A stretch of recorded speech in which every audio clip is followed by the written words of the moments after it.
ونشكر بهذه المناسبة جلالة الملك صاحب المبادرة ولجنة القدس وكذلك بيت المال للقسم المسلمين اللي سهرت، وكنشكر المغاربة اللي استعملوا في صمت الملايين اللي مشات، الملايين اللي مشات وفي صمت ما عملناش رويطه هنا ولا جانا يهضر، عطى داك الشيء ومشى لله لوجه الله بدون مزايده سياسويه.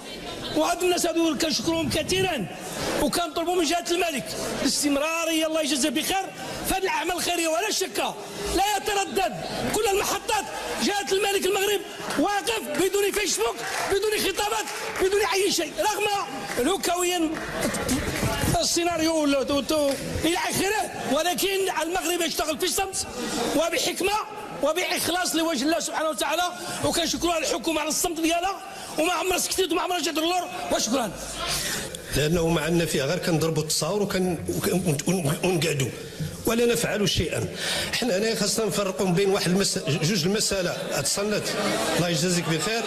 اسمع لي الله يخليكم شويه الهدوء خليوا السيد النائب يكمل. يجب ان نفرق الله يجازيكم بخير بين الاغلبيه الحكوميه والاغلبيه البرلمانيه. نحن هنا ماشي محامون ديال الحكومه، نحن هنا ممثلين ديال الامه، ويجب ان نضع قضايا الامه في صلب الاهتمام ديالنا.